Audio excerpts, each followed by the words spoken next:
Hoje nós vamos conversar sobre uma profecia que é a maior profecia da Bíblia. Mas antes, eu quero convidar você a pensar um pouquinho junto comigo. Você sabe que nós somos, aqui, a ANC, é uma instituição adventista, da Igreja Adventista, a Associação Norte-Catarinense da Igreja Adventista do Sétimo Dia. Adventista é aquela pessoa que espera pela volta de Jesus. Adventista é aquela pessoa que anseia, que prega, que aguarda o retorno de Jesus Cristo. Agora você sabe que, embora essa seja a nossa grande ênfase, às vezes as coisas não saíram ou não estavam saindo como nós imaginávamos quando o assunto é a volta de Jesus. Você acredita que no começo nós até ficamos marcando data para a volta de Jesus? E a Bíblia fala que ninguém sabe o dia e a hora. Mas aí você pode se perguntar, nossa pastor, você está dando um tiro no pé. Porque já no começo, já começou errado, como é que pode dar certo no final? Será que Deus está guiando mesmo um povo? Será que essa igreja de Deus mesmo, se Deus não mostrou para eles que eles estavam fazendo uma bobagem, estavam cometendo um erro, marcar datas? É sobre isso que eu quero conversar com você hoje. Será que dá para confiar na volta de Jesus? E será que vale a pena você ouvir a pregação e o recado dos seus amigos adventistas, apesar de eles terem começado com alguns erros? Para isso eu quero convidar você a entender o momento que nós estamos vivendo. E no final, eu quero que você responda uma pergunta para você. Você vai responder para você mesmo. Eu quero que você diga o que é mais importante para a tua vida, na tua história, no teu dia a dia. Batatas ou rei? O que você quer mais na sua vida? Se você quer mais batatas ou se você quer o rei? Para você conseguir responder essa pergunta, eu quero convidar você a fazer uma viagem no tempo comigo. Alguns séculos atrás, num período onde o mundo estava passando por uma grande revolução, uma transformação como talvez em nenhum outro momento da história até então tinha acontecido por coisa semelhante. O que acontece é o seguinte, lá em 1455 começa uma grande mudança, porque um camarada chamado Gutenberg, ele criou a imprensa de tipos móveis. Ele criou a imprensa e agora podia-se publicar livros. Você sabe qual é o primeiro livro que foi publicado, inclusive? A Bíblia. É isso mesmo.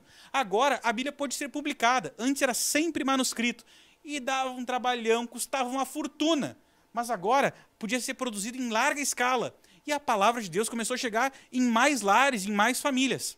Na sequência disso, início do século XVI, em 1517, para ser preciso, esse camarada, Martinho Lutero, lá na Alemanha, ele advoga o seguinte, que nós devíamos guiar a nossa vida somente pela Bíblia. Sola Escritura é um dos princípios que ele assumiu. E ele passou a dizer o seguinte, olha, mais importante do que tradição, do que opinião, do que achismo, é o que Deus fala através da sua palavra. As pessoas começaram, então, a ter mais acesso à Bíblia e agora passaram a estudar mais a Bíblia, porque entenderam que era assim que deviam seguir sua vida. Mas, alguns poucos anos mais tarde, finalzinho aí do século XVIII, 1798, 1796, um pouquinho antes, na verdade, 1789, se a memória não me trai, começa lá na França uma revolução, a Revolução Francesa, junto com o Iluminismo. E aí sabe o que aconteceu? As pessoas começaram a se voltar contra tudo que era religioso. Começaram a queimar as Bíblias. Por quê? Porque elas entendiam que a religião, o mundo religioso, estava aprisionando as pessoas sem permitir que elas se desenvolvessem, estudassem e aprendessem novas coisas. Agora vinha o governo da razão. Era essa a premissa do iluminismo. Chega de crendice, chega de fé, agora é a razão. E começaram a queimar Bíblias e a se afastar de tudo que era sobre o mundo religioso da época.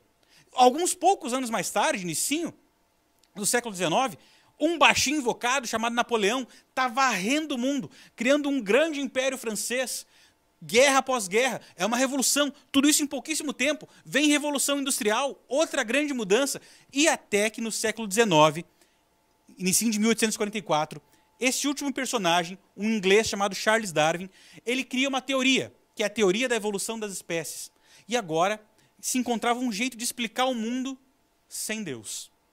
Agora presta atenção, durante toda a história da humanidade, a vida ela girou em torno do sagrado, do divino.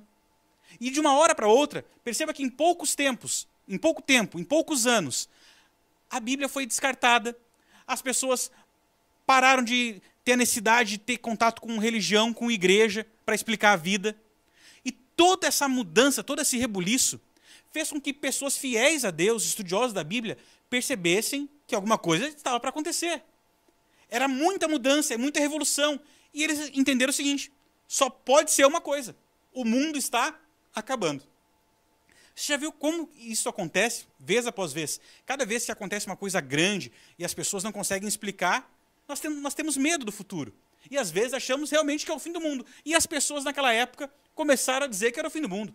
E muitas pessoas, quando viram que era o fim do mundo, começaram a estudar a Bíblia com afinco. Um deles foi um padre jesuíta chamado Manuel de Lacunza. Ele era em espanhol e ele escreveu um estudo, um livro sobre a volta de Jesus, dizendo o seguinte: a volta de Jesus vai ser nos nossos dias. É muita coisa acontecendo para que a gente não perceba que chegou o fim dos tempos. Jesus vai voltar e o mundo vai acabar. Essas revoluções são um sinal de que o fim está muito perto, o tempo está acabando. E o livro dele foi primeiro para a Inglaterra e depois se espalhou pela Europa toda. E daqui a pouco, pelo mundo todo, começou a se estudar sobre o final dos tempos, sobre a volta de Jesus.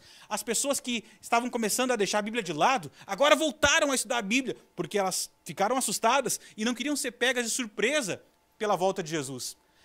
E um dos livros que eles começaram a estudar com mais afinco, sabe qual livro foi? O livro de Daniel. Isso, o livro do profeta Daniel. Por um motivo muito simples. Olha como o livro de Daniel termina.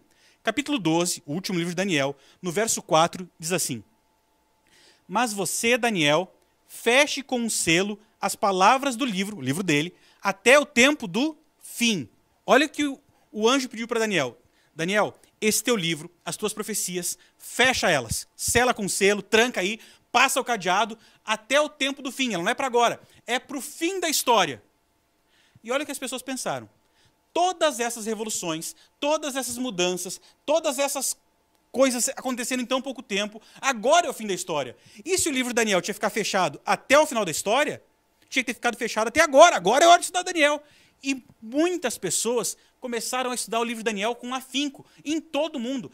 Pastores, padres, teólogos, pregadores leigos, cristãos de toda a espécie começaram a estudar a Bíblia, e em especial o livro de Daniel. Entre essas muitas pessoas que estavam estudando a Bíblia, tem um camarada chamado Guilherme Miller. Ele era um pregador batista que vivia no nordeste dos Estados Unidos.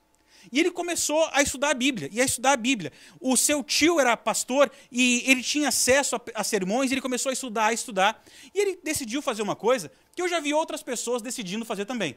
Eu nunca vi uma pessoa fazer o que decidiu como ele, mas outras pessoas eu já vi tomarem a mesma decisão, que é fazer o seguinte: começar lá em Gênesis capítulo 1, verso 1, e vir lendo a Bíblia verso por verso. E só ler o próximo quando entender o verso que está lendo. Por exemplo, só ler Gênesis 1, 2, depois que entender Gênesis 1, 1. Só ler Gênesis 1, 3, depois que entender Gênesis 1, 2. E assim ele foi indo. Verso a verso, capítulo a capítulo, livro a livro, ele foi lendo a Bíblia. Até chegar, adivinha em qual livro? Ah, esse mesmo, Daniel de novo. Num verso muito especial, ele ficou travado. Na verdade, hoje a gente já sabe que em alguns outros versos que ele achou que tinha entendido, ele não tinha entendido também. Mas nesse ele tinha certeza que ele não tinha entendido. É o verso 14 do capítulo 8 de Daniel. Olha que verso é esse. A Bíblia diz assim: e ele me disse: isso tudo levará 2.300 tardes e manhãs, e então o santuário será purificado. Em outras versões de Bíblia diz assim: e até 2.300 tardes e manhãs, e o santuário será purificado, será restaurado. E agora, quando o Guilherme Miller chega nesse ponto da Bíblia, nesse verso, ele trava. Porque existiam várias informações aqui que ele não sabia o que eram. Ele não sabia o que era esse negócio de santuário ser purificado. Ele não sabia o que era uma tarde de manhã. Ele não sabia o que é esse número 2.300. Sabe o que ele fez? Ele voltou na Bíblia, lá para o início, e começou a ler de novo. E aí, lendo a Bíblia, ele foi encontrando algumas chaves para conseguir compreender o recado de Daniel 8,14, que é uma profecia para o tempo do fim. Lembra lá que o anjo falou? Fecha o livro, que é no tempo do fim. E agora Guilherme Miller está estudando, porque ele acredita que está vivendo no final dos tempos. E ele está estudando. Daniel 8,14, o que é isso aqui? 2.300 tardes e manhãs. Bom, a primeira coisa que ele descobriu é o significado de tarde e manhã. Porque ele voltou. Lembra que eu falei que ele voltou lá para o que ele já tinha lido? E lá em Gênesis 1, você encontra essa expressão várias vezes. quando descreve a criação, a Bíblia sempre fala assim: houve tarde e manhã o primeiro dia, tarde e manhã o segundo dia, tarde e manhã o terceiro dia, e ele captou o que aconteceu, o que estava acontecendo.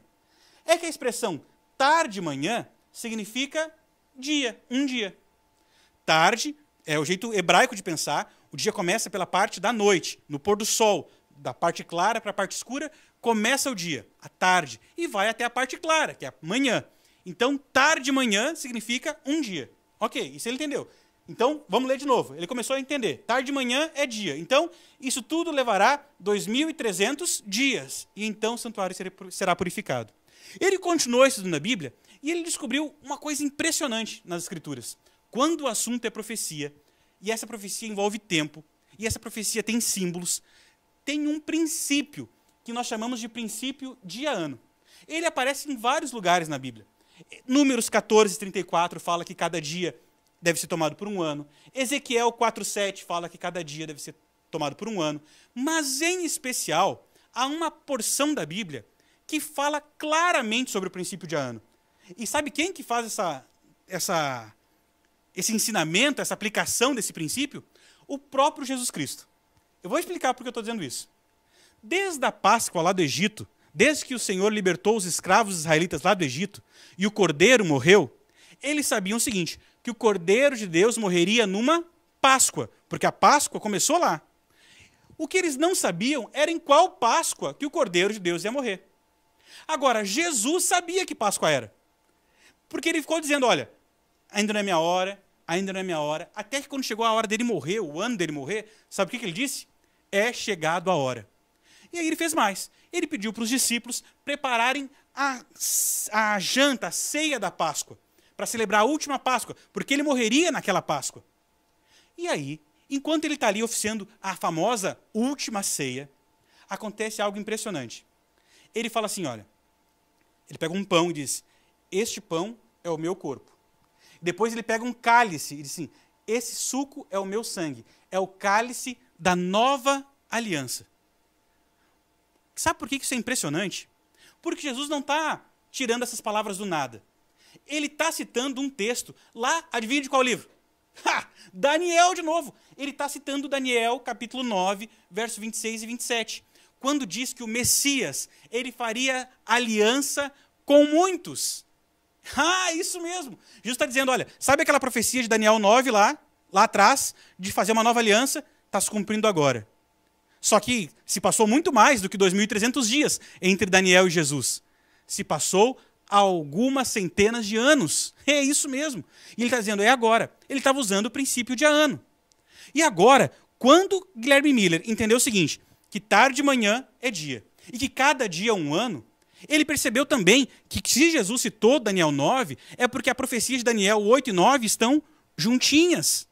E agora, em Daniel capítulo 8 e 9, diz que essa profecia deveria começar a ser contada quando Jerusalém fosse reconstruída. E aí, no livro de Esdras, ele encontrou um decreto do rei Artaxerxes mandando reconstruir Jerusalém. E ali tem a data. E sabe que data era? 457 a.C. Bom, aí ficou fácil. Ele pegou 457, mas são 2.300 tardes e manhãs, 2.300 dias, que são 2.300 anos, e colocou 457 mais 2.300, ele chegou no ano de 1844. Por quê? Porque lembra que não tem ano zero. Foi 1 antes de Cristo e o próximo ano não foi o ano zero. Foi o ano 1 depois de Cristo. Então, se você pegar sua calculadora e botar 2.300 menos 457, vai dar 1843. Mas lembra que tem que tirar o ano zero, 1844. E aí ele ficou impressionado. E ele começou a fazer outros cálculos da profecia que tem em Daniel 9. Lá tem a profecia das 70 semanas. E fala assim, olha, tem 7 semanas a partir do decreto. E tem 62 semanas até a unção do Messias, que é o batismo de Jesus. E na metade da última semana o sacrifício será cessado, porque Jesus ia morrer na cruz. E o cálculo foi dando certinho. E ele percebeu o seguinte, que essa grande profecia de tempo se encerraria em 1844. Mais precisamente, no dia 22 de outubro de 1844. E ele ficou arrepiado. Ficou impressionado e foi de novo. E começou a ler, até 2.300 tardes e manhãs, e o santuário será purificado. E ele fazia o cálculo. Começa em 457, o livro de Esdras está me dizendo. 2.300, vai dar em 1844. Jesus falou que o método é o dia-ano, cada dia vale um ano. Gente, é isso aqui. Essa profecia vai se encerrar em 1844. Agora, ele já sabia o que era tarde de manhã, ele já sabia o que eram os 2.300, ele já sabia o ano que ia terminar a profecia, o ano que começava, ele já sabia os marcos, que era a restauração de Jerusalém, o batismo de Jesus, o apedrejamento de Estevão no ano 34. Era isso aqui, não tinha erro. Ele só cometeu um deslize. Ele entendeu errado o que era a purificação do santuário. Porque ele não sabia que o livro de Hebreus fala claramente que existe um santuário no céu. E nós vamos conversar sobre isso nessa semana. Mas como ele não sabia disso, ele pensou que o santuário que ia ser purificado ia ser a terra. Como é que ia ser purificado? Com a volta de Jesus. E sabe o que ele fez? Ele começou a pregar, em todas as oportunidades que ele tinha, que Jesus ia voltar em 1844. E sabe o que aconteceu? Muitas pessoas das mais variadas denominações, e nessa época não existia igreja adventista ainda, mas ele era batista, e muitas pessoas batistas, metodistas, presbiterianas, da Conexão Cristã, muitas pessoas começaram a acreditar nesse negócio. Realmente, pois os padres já estavam dizendo que Jesus ia voltar, e agora o cálculo batia certinho, e eles voltavam lá e conferiam os cálculos, e estudavam a Bíblia juntos, e verso após verso, data após data. É isso aqui, tá certo. Ninguém conseguia refutar. A pregação fazia sentido, e quanto mais ele pregava, e mais pessoas ouviam e se convertiam à mensagem, acreditavam na pregação de Guilherme Miller, eles começaram a também pregar. E surgiu um movimento millerita. Pessoas que pregavam que Jesus ia voltar em 1844. E vou lhe dizer uma coisa. Como o cálculo estava certo, você viu, o cálculo é irrefutável, está bem certinho. Muitas pessoas começaram a acreditar e começaram a se preparar, porque Jesus ia voltar dentro de poucos anos. Isso era o finalzinho da década de 30. Imagina você, por exemplo, se você descobre, não tem como descobrir isso, porque a Bíblia fala que o dia e a hora da volta de Jesus, ninguém sabe. Mas imagina que você descobre, que você é convencido que Jesus vai voltar, sei lá, daqui a 2 anos. Isso ia impactar você, com certeza. Você ia fazer mudanças de vida, imagina. E as pessoas fizeram isso. Começaram a fazer as pazes com quem tinha brigado. Eles vendiam a própria casa para pagar as dívidas. Não, imagina que vergonha. Jesus está voltando e a pessoa está devendo. Também tem coisa que é engraçada. Imagina Jesus consultando o SPC e o Serasa antes de voltar. Seria uma situação terrível. Mas as pessoas acreditavam nisso, que era hora de pôr a vida em dia. E começaram a vender tudo que tinham para pregar o evangelho, para pregar que Jesus estava voltando, e começaram a se acertar. Quem estava brigado fazia as pazes, quem tinha oportunidade vendia um pedaço de terra, um bem, para que as pessoas pudessem fazer folhetos, fazer mensagens para pregar, porque Jesus estava voltando. Ele ia voltar em 22 de outubro de 1844. Nada é mais importante do que estar pronto quando Jesus voltar. E algumas pessoas chegaram a fazer mais. Quando chegou o ano de 1844, você acredita que aconteceu o seguinte? Eles nem plantavam mais. E quem já tinha plantado, nem quis colher. Pensaram assim, mas vamos colher para quê? Vamos perder tempo colhendo, Jesus vai voltar agora, em 22 de outubro. Imagina se fosse nesse ano. Daqui a 3, 4 meses, Jesus vai voltar. O que adianta plantar? Não vai dar para colher. O que adianta colher? Não vai dar para vender, para consumir, porque Jesus vai voltar. E eles deixaram as batatas que eles tinham plantado na terra, apodrecendo na terra. Porque Jesus ia voltar, e Jesus vale mais do que batatas. Vamos esquecer essa plantação para lá. E eles começaram a deixar tudo de lado, porque eles tinham convicção que Jesus ia voltar em 22 de outubro de 1844. De novo, eu lhe faço uma pergunta. Se você tivesse convicção que Jesus ia voltar nas próximas semanas, eu quero lhe convidar a pensar. O que você mudaria na sua vida? De repente, você ia fazer as pazes com quem brigou há um tempo, ia ligar para os seus pais, que há tempo não liga, ia dar um jeito no seu casamento, quem sabe ia pagar uma conta, que você tem como pagar, mas não está pagando, não sei. Quem sabe você ia começar a frequentar uma igreja, ia estudar mais a Bíblia. Quem sabe você ia tomar sua decisão para se batizar, para que quando Jesus voltar está tudo certinho, tudo pronto, não é assim? Porque a volta de Jesus é uma coisa muito importante. E as pessoas estavam nesse clima. Entre as muitas pessoas que ouviram essa mensagem e acreditaram, tem uma que eu quero contar para vocês de maneira especial, que é esse camarada aqui, Carlos Fitt. Ele ouviu a mensagem de Miller, ele acreditou na volta de Jesus para 1844 e ele começou a pregar, ele foi um pregador dessa mesma mensagem.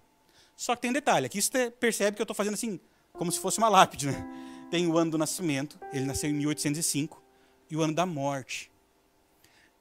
Eles acreditavam que Jesus ia voltar em 22 de outubro de 1844. E o pastor Carlos Fitt, ele morreu no dia 12 de outubro de 1844, só 10 dias antes da data que eles acreditavam que Jesus ia voltar.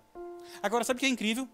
No funeral do pastor Carlos Fitt, a esposa dele, a viúva agora, estava com os filhos e disse assim para os filhos, olha, vocês não podem derramar nenhuma lágrima. Vocês não têm permissão para chorar. Porque daqui 10 dias, Jesus vai voltar e vai ressuscitar o papai. Nós vamos nos encontrar com o papai. Não precisa chorar, não precisa ter medo, não precisa ter desespero. É só 10 dias, 1 semana e meia. E nós vamos matar a saudade. Jesus vai ressuscitar e nós vamos dar um abraço no papai. Gente, isso eu confesso que me arrepia. Que fé, que convicção que Jesus vai voltar. A ponto de ver o pai num caixão e entender, olha, não precisa chorar. Jesus vai voltar.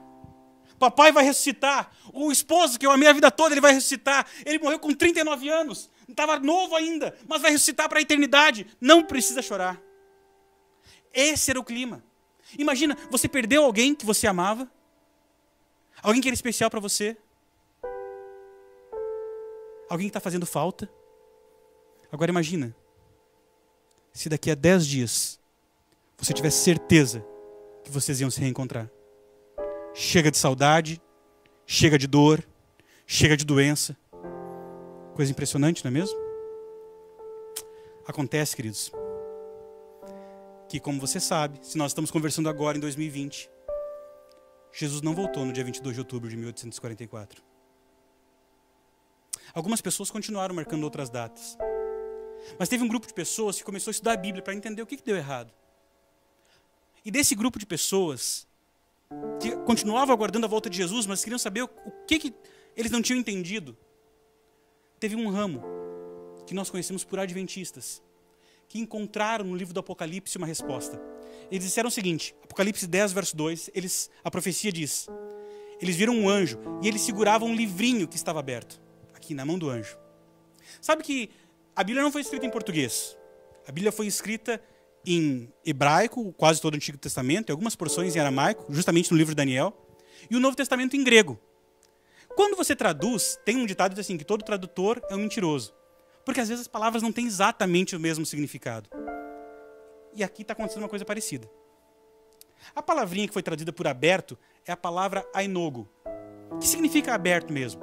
Mas é um aberto diferente daquilo que eu e você entendemos por aberto, sabia? Porque em grego tem duas palavras para aberto. Uma é para quando a coisa está sempre aberta, tipo a boca de um túnel. Está sempre aberto, não tem uma porta para fechar. Agora tem uma outra palavra, ainogo, que é para você dizer quando uma coisa estava aberta, mas antes estava fechada. Você abriu a porta, ela está aberta. Antes ela estava fechada. Isso é ainogo. E é ainogo que está aqui. Ou seja, o anjo estava segurando um livro na mão, que agora estava aberto, mas antes estava fechado. E agora eu lhe pergunto, qual é o livro que João conhecia que estava fechado? Daniel. Lembra lá que o anjo mandou? Fecha o livro, é para o tempo do fim. O anjo estava com o livro de Daniel na mão. E agora, falando sobre esse período, o anjo disse o seguinte, olha, não se preocupem.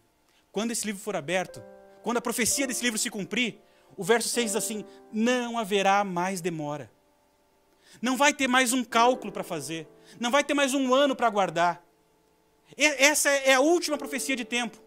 Não vai ter mais uma data. Não vai ter mais um ano para esperar. Chega de demora. Sim, há uma profecia de tempo. 1844 é uma data muito especial porque começa um período único na história da humanidade. Um grande julgamento no céu começou. E nós vamos conversar sobre isso essa semana. Mas depois de 1844, você não precisa mais aguardar um ano, porque a volta de Jesus está às portas. É daqui a pouquinho. Agora não tem mais demora. E continuando o texto, do verso 8 ao 10, o anjo descreve que quando as pessoas estudassem esse livro, devorassem ele, ia acontecer uma coisa incrível. Na boca ele ia ser doce como mel. Mas quando caísse no estômago, ia ser amargo. Para um gordinho vai ficar fácil de entender aqui. Se tem gordinho que nem eu, isso é um desapontamento. Quando você acha que uma coisa vai ser boa, doce e amarga, você desaponta qualquer um. E o anjo está dizendo, quando as pessoas estudarem esse livro, vai acontecer um grande desapontamento. Elas esperavam a volta de Jesus e ela não aconteceu. Só que o anjo também disse o seguinte, guarda isso no seu coração. Então me foi dito, é preciso que você que se decepcionou, que se desapontou, é preciso que você profetize de novo acerca de muitos povos, nações, línguas e reis. É preciso que você, que aguardou a volta de Jesus e se desapontou, passou por uma grande decepção, um grande desapontamento, não é o fim, agora é o começo. A partir de você, é preciso que levante um exército para pregar para toda nação, tribo e língua, para muitos povos, nações, línguas e reis. Esse mesmo recado que Jesus está voltando, que não tem mais demora. Uma moça que estava presente nesse grupo aguardando a volta de Jesus, chamada Ellen White, ela diz o seguinte, que foi Deus que escondeu o erro. Acertaram o cálculo, mas Deus permitiu o engano, sabe por quê? Porque, presta atenção, era o intuito de Deus que o seu povo confrontasse com o desapontamento. No livro dela, Primeiros Escritos, página 325. Jesus não foi pego de surpresa pelo desapontamento. Ele conduziu. Por um motivo simples. Deus queria descobrir, queria saber quem que queria estar pronto mesmo para a sua volta. Quem ia dar mais valor para ele do que para as batatas? Lembra da pergunta do início? Porque tem gente que acha que a vida ela é conduzida só pelas coisas daqui da terra. Plantar mais, colher mais, ter mais sucesso financeiro, ter uma posição melhor no emprego, conseguir ter um relacionamento que não agrada a Deus, mas satisfaz os meus desejos, os meus prazeres. E acho que a vida é tudo isso aqui na terra. E lá, em 1844, Deus estava procurando um grupo que entende que Jesus é mais do que as coisas dessa terra. O rei é mais do que batatas. Que batata o quê? O que eu quero com as coisas dessa terra? A volta de Jesus é a coisa mais importante que pode existir na minha e na tua vida, na nossa história. E eu quero terminar lendo um verso da Bíblia. Eu separei a minha Bíblia. Dessa vez não vai ser no PowerPoint, não. Vai ser na Bíblia. Se você puder, abra a Bíblia comigo. Em 2 Samuel, capítulo 19. Eu quero ler o verso 30. Mefibosete era um neto do rei Saul, que Davi havia cuidado por um bom tempo. Agora, Davi estava voltando, depois de ter sido retirado, depois de ter saído do trono por alguns anos. Davi estava voltando e as pessoas se preocuparam qual seria a reação de Mefibosete, porque, afinal de contas, ele era o antigo herdeiro. Mas sabe qual foi a reação dele? 2 Samuel, capítulo 19, verso 30, diz assim: dê tudo para ele, para Ziba, que era um outro homem. Dê tudo para ele, disse Mefibosete.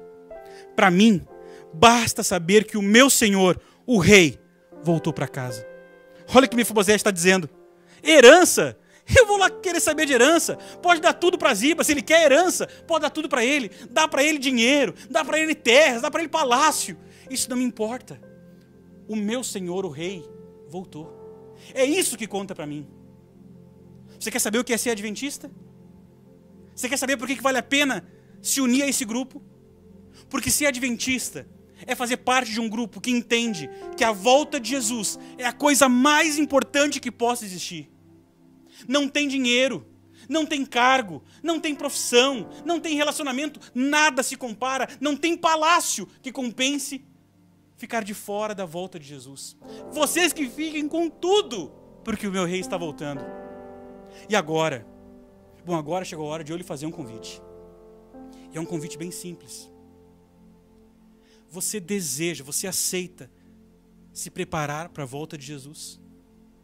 Você tem coragem para assumir como estilo de vida o mesmo estilo dos mileritas? Eu não estou dizendo para pregar a mesma coisa, não estou dizendo para botar uma data para a volta de Jesus, mas assumir que para o teu coração, para a tua vida, para as tuas decisões, a volta de Jesus vai ser prioridade, é mais importante que qualquer outra coisa. Você tem coragem de assumir esse estilo de vida?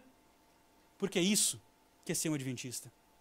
E se você quiser dizer para Deus assim, olha, eu quero estar pronto, eu quero me preparar para a volta de Jesus. Quando o meu rei voltar, eu quero que ele me busque, eu quero me encontrar com o meu Salvador. Bom, se você quer tomar essa decisão, eu quero lhe convidar a acessar esse site que está aparecendo aqui embaixo, minhadecisão.com.br. Ali você vai preencher o seu nome, o seu contato. Nós queremos entrar em contato com você.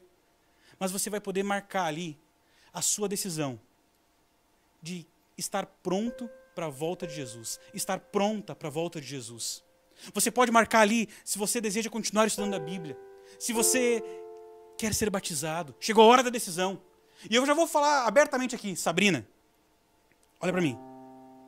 Sabrina de Araguá, eu conversei com você. Você já está decidida. Nós vamos providenciar o seu batismo. Chegou a hora, Sabrina. E junto com a Sabrina, para muitos que estão me ouvindo, a hora é agora. Não há mais demora, o anjo de Apocalipse falou. Depois de 1844, você não tem que esperar por mais nada. Não tem mais ano, não tem mais data, não tem mais comemoração, não tem mais evento. Agora é a volta de Jesus. Você também pode colocar a mensagem eu aceito ou só aceito para o WhatsApp dos Calebs. Vai aparecer aqui na sua tela o número. Você escreve aceito, nós vamos entrar em contato com você. Mas, por favor, tome a sua decisão de estar pronto para a volta de Jesus. Eu quero orar com você agora. E eu tenho certeza que o Eterno vai ouvir a nossa oração. E nos livros do céu ele vai registrar a nossa decisão. Quando Jesus voltar, nós vamos subir com ele para o céu. Quando a trombeta tocar, quando aquela música incrível soar nos ares, quando o nosso Salvador chamar pelo nosso nome, nós vamos subir com ele. Quando o anjo do Senhor chamar o nome daqueles que dormem, daqueles que morreram, como o pastor Carlos Fitt, ele vai ressuscitar e outros vão ressuscitar junto para se encontrar com Jesus. Não no dia 22 de outubro de 1844, mas muito logo, no dia mais incrível da história. E você, querido, você precisa participar desse evento.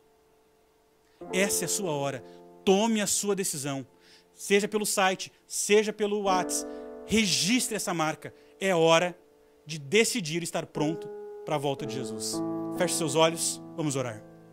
Pai querido, muito obrigado, porque diversas vezes a Bíblia fala sobre a volta de Jesus.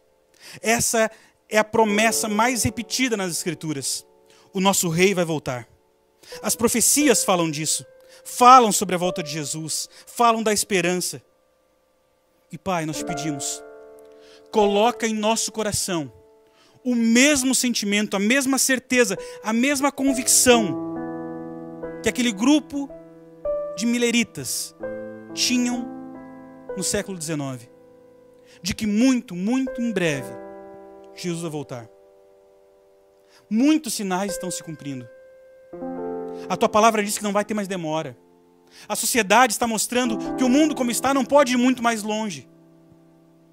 Pai, nos ajuda a colocarmos o preparo para a volta de Jesus como prioridade de vida. Nos ajuda a abrir mão das batatas, das coisas passageiras dessa terra e nos prepararmos para o encontro glorioso contigo nos ares. Pai, sela essa decisão em nosso coração e nos guarda para esse teu reino. É o que nós te pedimos em nome de Jesus. Amém. Amém, querido. Você sabe, você pode entrar em contato conosco, compartilhe essa mensagem.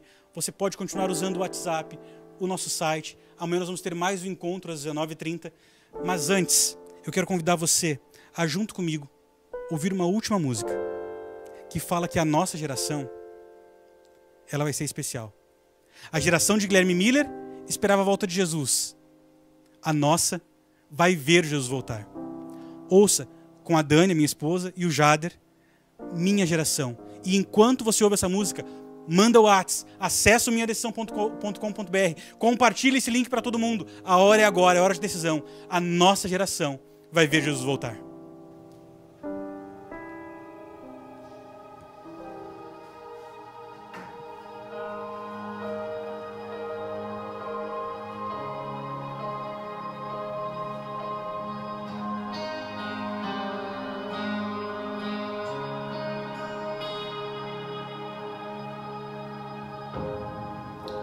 Eu sempre olhei pro céu, esperando aquele dia em que Cristo prometeu que este mundo voltaria.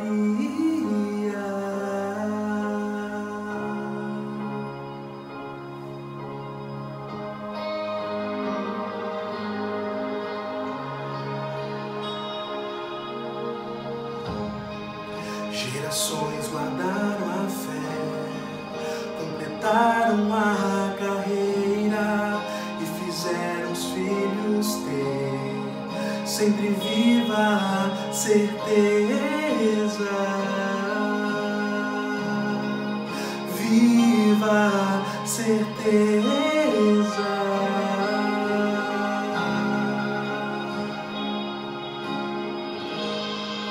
Minha geração vai ver a promessa se cumprir. Cristo logo vai descer, com Ele vamos subir. Minha geração vai ser dentre todas mais bendita, pois irá saudar o Rei em sua gloriosa vida. Aleluia.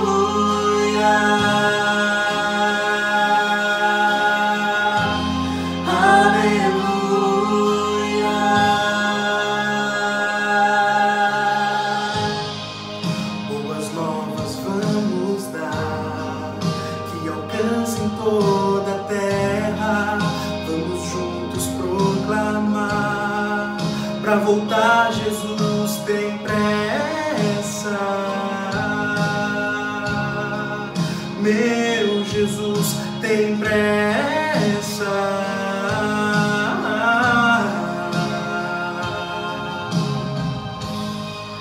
Logo vou olhar pro céu, enxergar aquela glória, finalmente ver meu Rei.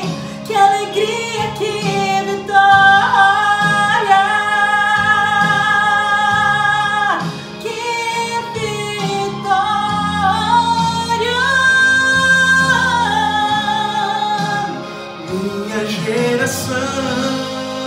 Minha geração vai ver a promessa se cumprir. Cristo logo vai descer, com Ele vamos subir. Minha geração vai ser dentre todas mais bendita, pois irá saudar o Rei em sua gloriosa vida. Aleluia.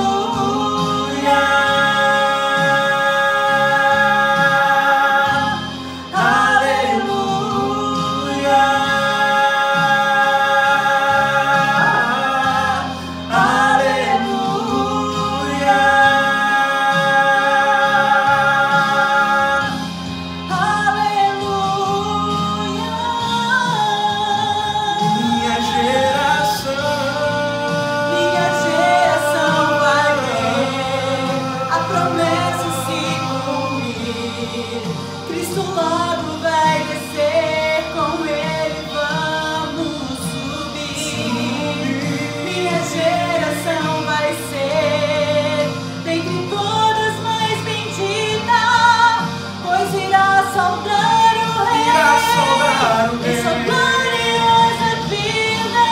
Aleluia.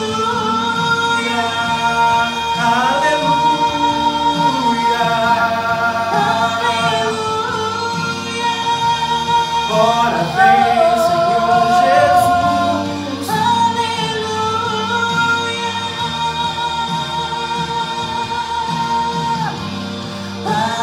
Aleluia.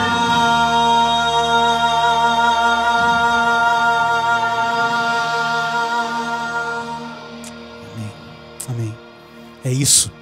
A nossa geração, dentre todas, vai ser a mais bendita. Nós vamos ver a promessa se cumprir. O nosso Rei vai voltar na nossa geração. É esse o nosso DNA. Quem é jovem adventista sabe. É a mensagem do advento para todo mundo. Na minha geração. É a nossa geração.